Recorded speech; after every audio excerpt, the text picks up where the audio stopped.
Hello friends, good morning all of you. कैसे हो आप सभी? मस्त होंगे, स्वस्थ होंगे। मैं आज आप लोगों के लिए शिक्षण विधियों की बेहतरीन क्लास लेकर आया हूं। शिक्षण विधियों की मैंने बहुत सारी क्लासें डाल रखी है। जिन लोगों ने शिक्षण विधियों की क्लासें नहीं देखी हो, प्लेलिस्ट में जाकर क्लासें देख लीजिए। न केवल शिक्षण विधियों की बल्कि राजस्थान जीके की भी प्लेलिस्ट बनी हुई है दोस्तों।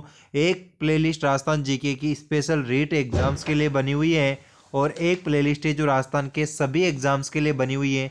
जो भाई लोग चैनल पर नए हो, चैनल को सब्सक्राइब कर दीजिए और वीडियो अच्छा लगे तो लाइक करना, शेयर करना। बिना किसी देरी के शुरू करते हैं आज का सेशन। शैक्षणिक कार्यों में एकरसता को कम करने के लिए मूल्य अवसर प्रदान करते हैं। तो शैक्षणिक कार्यों में एकरसता को कम करने के लिए मनोरंजनात्मक, सौंदर्यात्मक, विषय ही या व्यावसायिक। तो दोस्तों, इस क्वेश्चन का आपके सामने जो राइट आंसर है वो हो जाएगा दोस्तों, यहाँ पर आपका सही जवाब हो जाएगा ऑप्शन नंबर बी, सौंदर्यात्मक। सौंदर्यात्मक सही जवाब हो जाएगा दोस्तों। बढ़ते हैं अगले क्वेश्चन की ओर।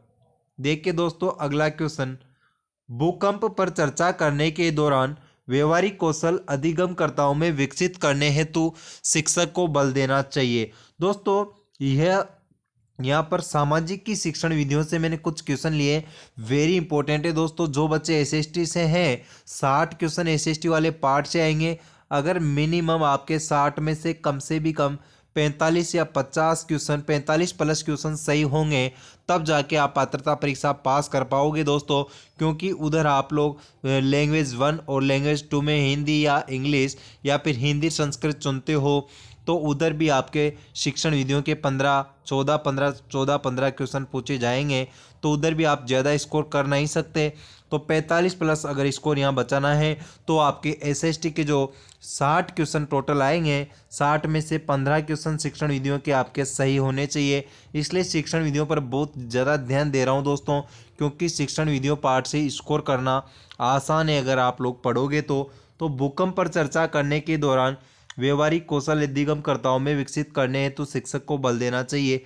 भूकंप के प्रकार पर, भूकंप के दौरान बरती जाने वाली सावधानियां, हालिया भूकंप घटना पर भूकंप से जुड़ी गतिविधि का प्रदर्शन करना। दोस्तों, भूकंप के प्रकार बताने से कोई फर्क नहीं पड़ेगा और घटना से नहीं, गतिविधि से नहीं। तो भूकंप आ जाए तो किन किन सावधानियों का ध्यान रखना चाहिए, इन बातों को अपन को विद्यार्थियों के सामने, अधिगमकर्ताओं के सामने समझाना चाहिए। कि जैसे भूकंप की संभावना दिखे तो अपन को घर छोड़ देना चाहिए, खुले जगह पे चला जाना चाहिए। ऐसी सारी बातों को बच्चों को समझाया जाना चाहिए। डॉक्टर अंबेडकर के कोरेगांव जाते हुए अनुभव का वर्णन करते हुए एक शिक्षक पूछते हैं, क्या आपको लगता है स्टेशन पर लोगों ने अंबेडकर और उनके भाइयों के प्रति भेदभाव किया? इस प्रश्न में किस प्रकार के कौशल पर जोर दे रहे हैं? अनुभवों की तुलना करना, परिस्थितियों से अनुमान करना, कारण और परिभाषा, परिस्थिति के बारे में परिकल्पना बनाना। दोस्तों, यहाँ पर आपका सही जवाब हो जाएगा डी नंबर ऑप्शन, परिस्थिति के बारे में परिकल्पना बनाना। बढ़ते हैं अगले क्वेश्चन की तरफ। दोस्तों, वीडियो अच्छा लग रहा हो तो दोस्तों के साथ शेयर जरूर कर दीजिए। सामाजिक विज्ञान की पाठ्यचर्या उच्च प्राथमिक स्तर पर केंद्रित होता है। उच्च प्राथमिक स्तर का मतलब है दोस्तों कक्षा 1 से 8 तक।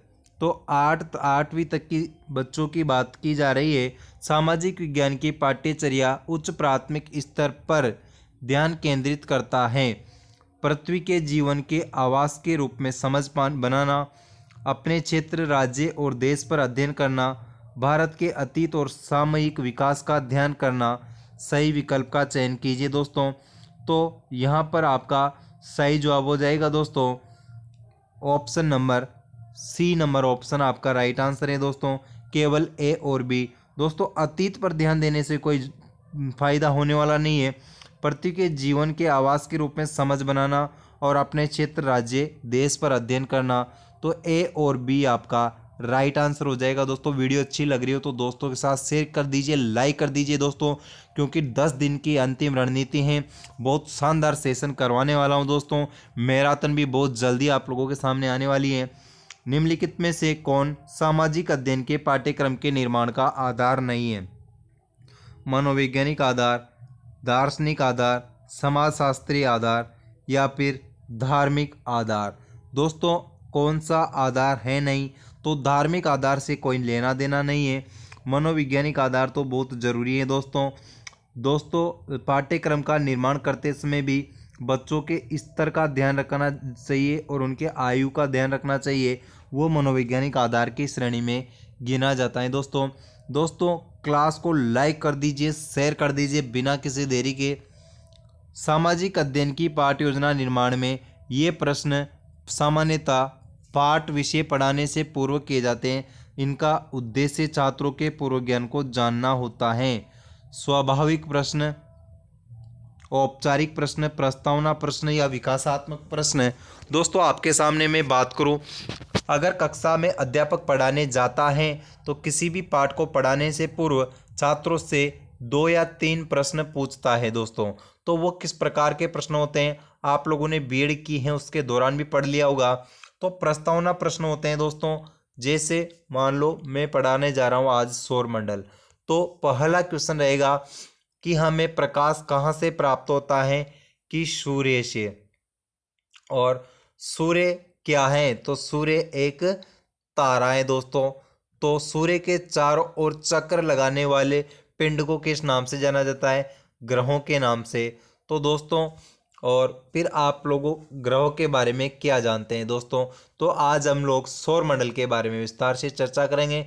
इस प्रकार से टीचर अपने टॉपिक की घोषणा करता है। तो ये प्रस्तावना प्रश्न से फायदा क्या मिलता है दोस्तों, बालक के पूर्व ज्ञान का पता लगता है दोस्तों, कि बालक को क्या आता है और कितना नहीं आता है।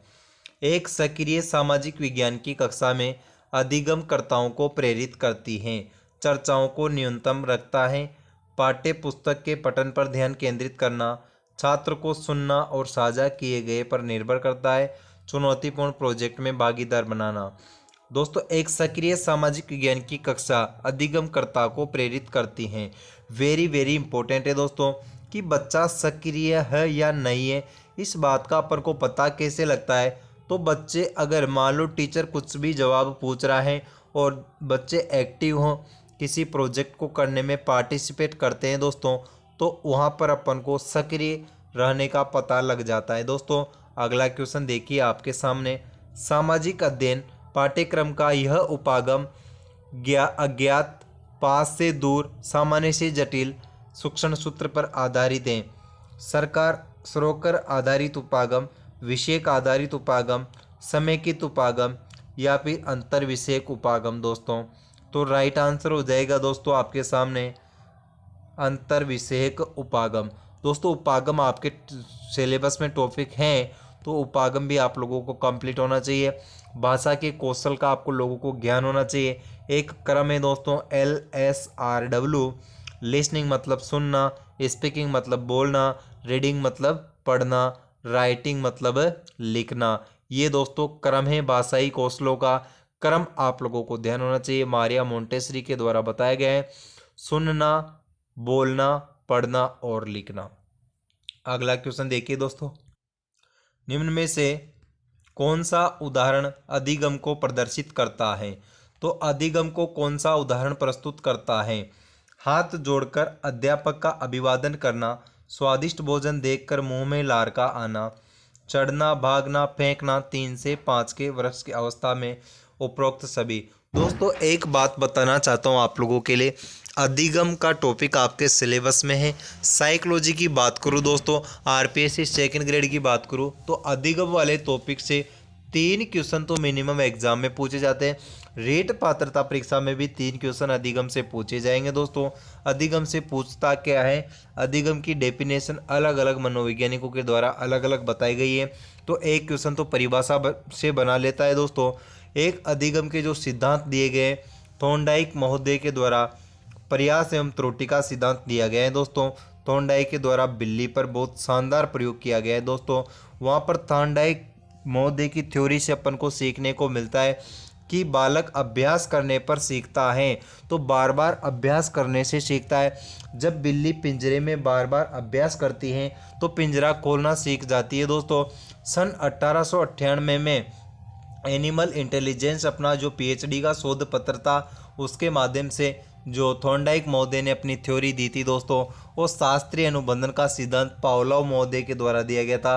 पावलोव महोदय ने कुत्ते पर प्रयोग किया था दोस्तों, क्योंकि जो कुत्ता है जो कि रोटी को देखकर लार टपका देता है। 1904 में पावलोव महोदय को पाचन क्रिया के लिए नोबेल पुरस्कार मिला है दोस्तों।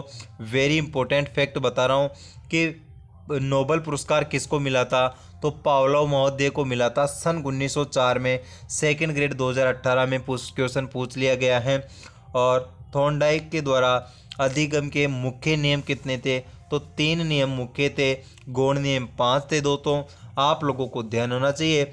अब मैं यहाँ पर बात करूँ तो अधिगम के बारे में आप लोगों अगर 2 बातें याद है, 2 शब्द याद है, तो अधिगम का क्वेश्चन आप लोग गलत ही नहीं कर सकते। अधिगम एक तो अर्जित प्रक्रिया है दोस्तों, वेरी इंपॉर्टेंट बात बता रहा हूँ। अधिगम अर्जित प्रक्रिया है दोस्तों, जन्मजात प्रक्रिया नहीं है दोस्तों। अधिगम अर्जित है, अर्थात अधिगम सीखा जाता है दोस्तों। कैसे? हाथ जोड़कर अभिवादन करना, तो ये सीखा गया व्यवहार है दोस्तों। बालक बचपन से पैदा होते ही हाथ जोड़कर अभिवादन करना थोड़ी सीख जाता है, वो तो उसको किसी के द्वारा, उसके घर वालों के द्वारा सिखाई गई एक प्रक्रिया है दोस्तों। एक अधिगम प्रक्रिया है दोस्तों जो कि सामान्य नहीं होती है, विशिष्ट होती है दोस्तों। ये 2 शब्द ध्यान रखने हैं, एक तो विशिष्ट होती है और एक अर्जित होता है अधिगम। आप कहोगे कैसे? दोस्तों एक बात बताओ, परिपक्वता के द्वारा व्यवहार में परिवर्तन होना, बहुत शानदार क्वेश्चन बता रहा हूँ, बच्चे यहाँ से गलत करते हैं। परिपक्वता के द्वारा व्यवहार में परिवर्तन होना अधिगम है या नहीं है? बिल्कुल इसका आंसर क्या होगा? अधिगम नहीं है दोस्तों। परिपक्व होना क्यों नहीं है? क्योंकि परिपक्व होना एक साधारण प्रक्रिया है, जबकि अधिगम तो विशिष्ट होता है दोस्तों। थकान एवं बीमारी के द्वारा व्यवहार में परिवर्तन होना अधिगम का भाग माना जाता है। अधिगम की विशेषताओं से जो क्वेश्चन बनता है वो बता रहा हूँ दोस्तों। तो थकान और बीमारी के द्वारा अधिगम में जो परिवर्तन होता है, थकान और बीमारी के द्वारा व्यवहार में जो परिवर्तन होता है, उसको कभी भी अधिगम नहीं माना जाता, क्योंकि थकान और बीमारी से व्यवहार में परिवर्तन होना सामान्य प्रक्रिया है, जबकि अधिगम अर्जित प्रक्रिया है दोस्तों। वेरी इंपॉर्टेंट फैक्ट है, हाथ जोड़कर अध्यापक का अभिवादन करना अधिगम है दोस्तों।